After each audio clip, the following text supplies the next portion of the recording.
Saint-Esprit. Amen. Le Seigneur soit avec vous. Et avec votre esprit. Frères bien-aimés, en cette nuit très sainte, l'Église invite tous les enfants à célébrer la résurrection de notre Seigneur Jésus-Christ. Alors que le jour est tombé et que la nuit nous enveloppe, nous sommes rassemblés pour veiller et prier. Comme ces guetteurs qui attendent la venue du jour, nous veillons pour accueillir la lumière du Christ que Dieu a révélée d'entre les morts. Cette lumière du Christ est symbolisée par le cierge pascal que nous allumerons au feu nouveau. La flamme de ce cierge illuminera la nuit, notre nuit. Nous la transmettrons également les uns aux autres afin que le Christ soit lumière sur notre route quotidienne. Cette célébration du Christ ressuscité se prolongera dans l'écoute de la parole de Dieu et la célébration des sacrements du baptême, du mariage et de l'Eucharistie. Puisse cette veillée pascale fortifier notre foi et soutenir notre espérance dans le Christ, avec qui nous sommes établis dans une communion de vie et d'amour avec Dieu. Prions le Seigneur. Le temps et l'éternité, à lui la gloire et la puissance pour les siècles des siècles. Amen.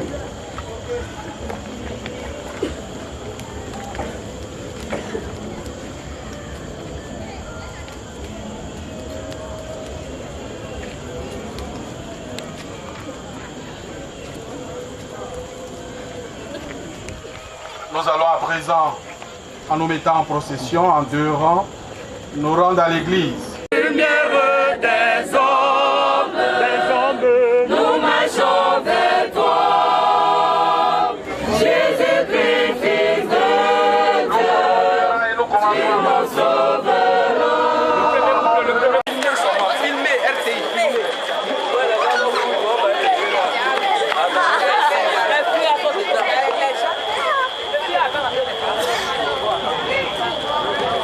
Les enfants, derrière.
Seigneur, tu les nourris de ta parole, toi le pain de tes invités, lumière des hommes, nous marchons vers toi, Jésus-Christ, Fils de Dieu, nous marchons vers toi, Jésus-Christ, Fils de Dieu.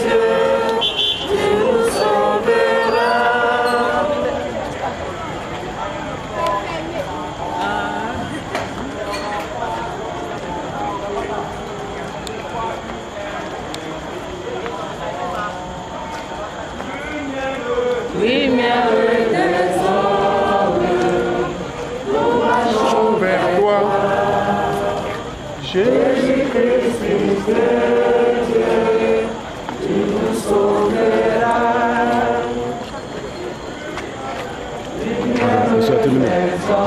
C'est toi qui fais le caméra. Mais nous qui avons payé là, il faut qu'on soit dedans. Hein. Bien sûr, il est dedans. On s'est inscrit pour caméra là, depuis là tu m'as pas pris. Hein. Mais tu es dedans, tu es dedans, tu es filmé, tu vois.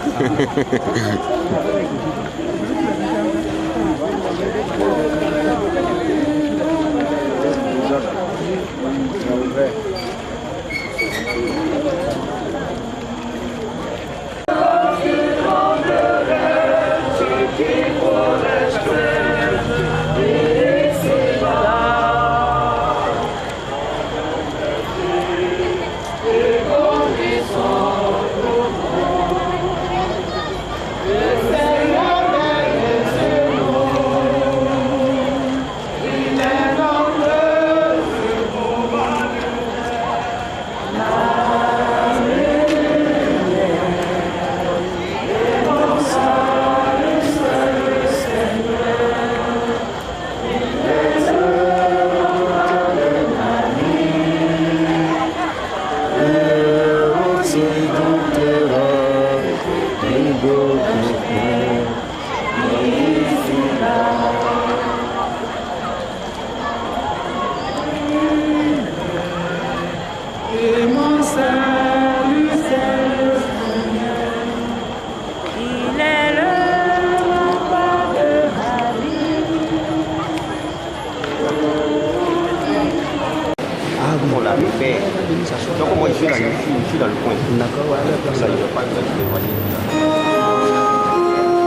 L'annonce de la lumière du Christ se fera de cette manière. Par 3 fois, nous annoncerons lumière du Christ et le peuple de Dieu répondra, nous rendons grâce à Dieu.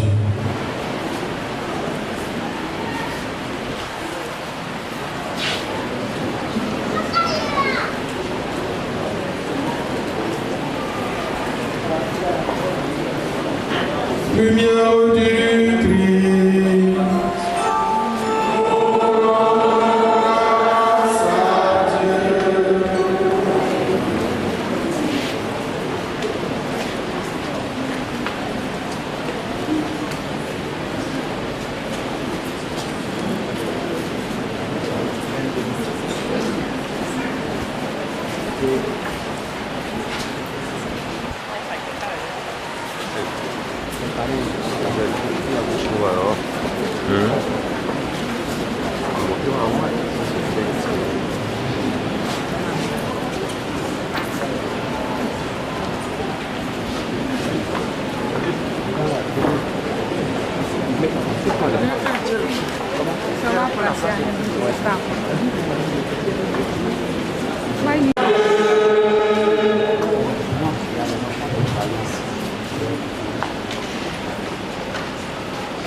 Lumière du Christ. Nous rendons grâce à Dieu.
Et Dieu sépara la lumière des ténèbres.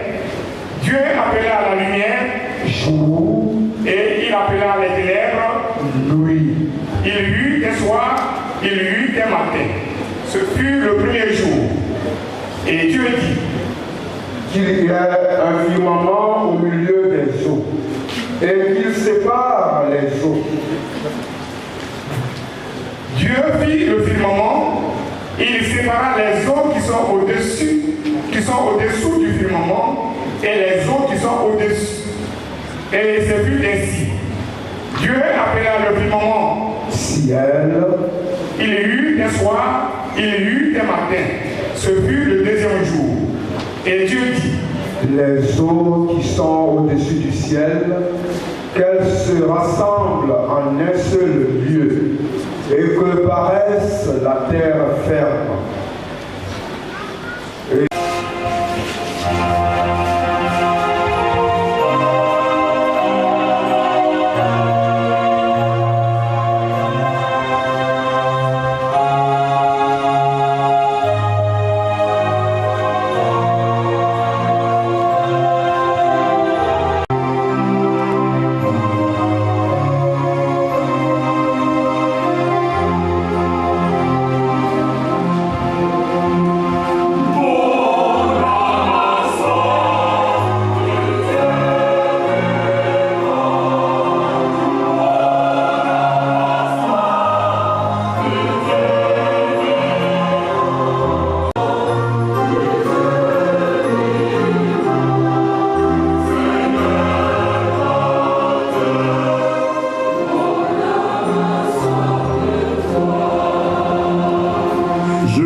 Prions le Seigneur.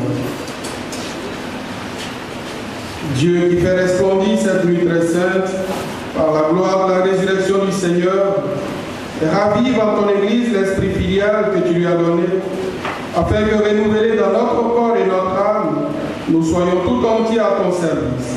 Par Jésus-Christ, ton Fils, notre Seigneur et notre Dieu, qui règne avec toi et le Saint-Esprit, maintenant et pour les siècles des siècles.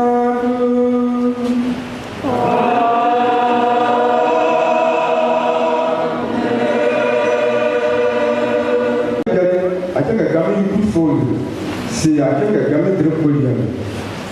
Non, vous voyez, non, vous voyez. Aïe, beaucoup, ça, il y a des semaines, on est on est plus à bien, on est là. On a quand même bien l'année.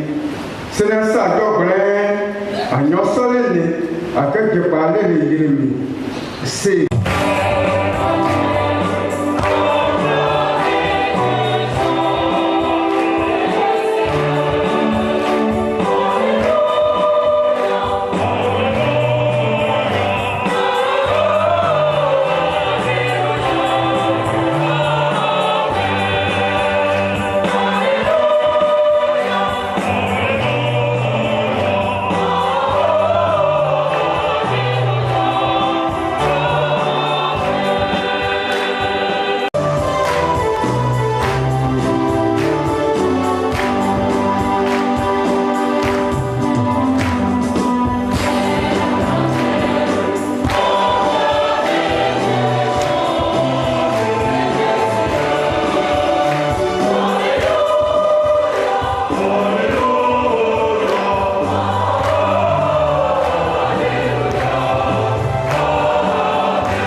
Marie-Madeleine et l'autre Marie vinrent faire leur visite au tombeau de Et voilà qu'il y eut un grand tremblement de terre. L'ange du Seigneur descendu du ciel vint rouler la pierre et s'assit dessus. Il avait l'aspect de l'éclair et son vêtement était blanc comme la neige. Les gardes, dans la crainte qu'ils éprouvèrent, furent bouleversés et devinrent comme morts. Or l'ange, s'adressant aux femmes, leur dit: vous, soyez sans crainte. Je sais que vous cherchez Jésus le crucifié. Il n'est pas ici car il est ressuscité comme il l'avait dit. Venez voir l'endroit où il reposait. Puis vite, allez dire à ses disciples: il est ressuscité d'entre les morts, il vous précède en Galilée, là vous le verrez. Voilà ce que j'avais à vous dire. Vite, elles quittèrent le tombeau tremblantes et toutes joyeuses, et elles coururent porter la nouvelle aux disciples. Et voici que Jésus vint à leur rencontre et leur dit: je vous salue. Elles s'approchèrent et lui saisissant les pieds se prosternèrent devant lui. Alors Jésus leur dit: soyez sans crainte. Allez annoncer à mes frères qu'ils doivent se rendre en Galilée, c'est là qu'ils me verront. Veuillez vous mettre debout. Acclamons la parole de Dieu.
Nous avons cheminé dans les difficultés, dans le jeûne, la prière et le partage. Ou du moins, voilà les éléments que le Seigneur nous avait donnés comme indice de la route pour fêter cette nuit.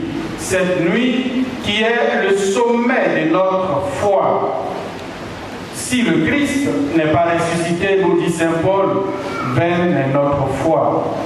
Cette nuit a trois fondamentaux: la foi, l'espérance et la charité. Si nous sommes réunis ce soir, c'est parce que nous sommes animés par la même foi. Nous sommes enfants de Dieu. Nous croyons au-delà des choses matérielles, nous croyons à la transcendance.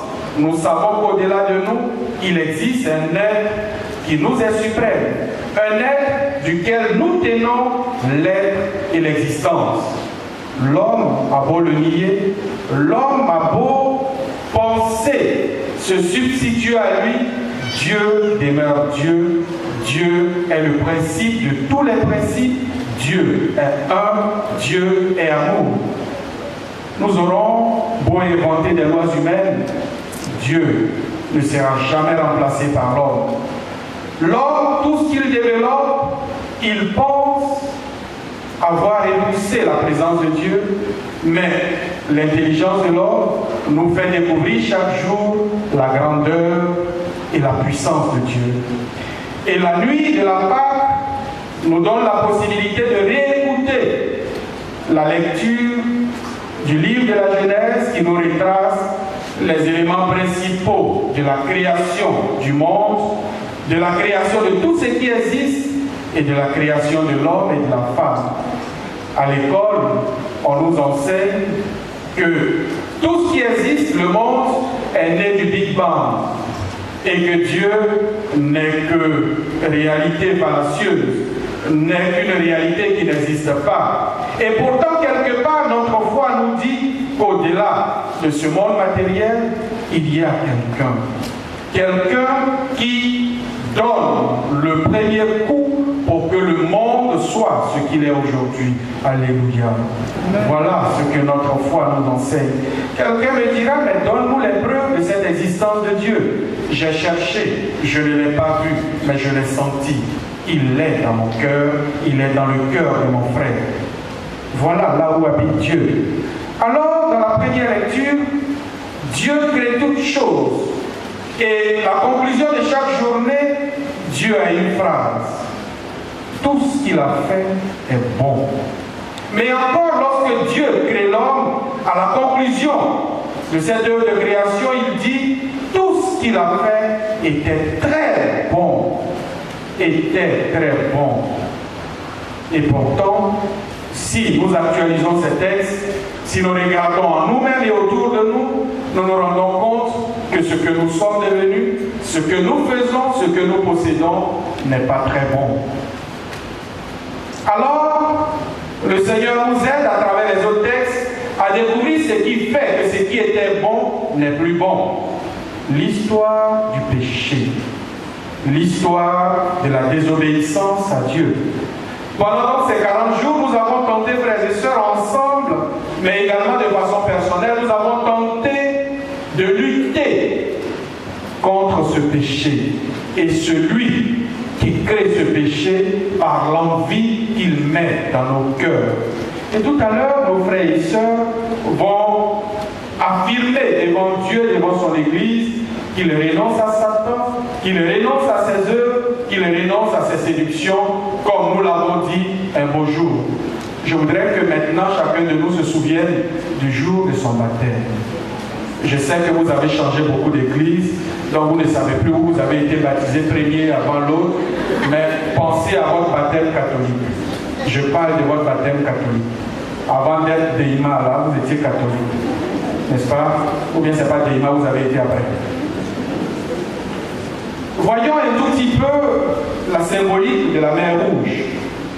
Le peuple de Dieu avance dans le désert et voilà que ce peuple de Dieu se retrouve devant l'obstacle que constitue la mer Rouge. Le peuple ne peut plus passer. Et voilà que l'ennemi arrive derrière. Pharaon et son armée.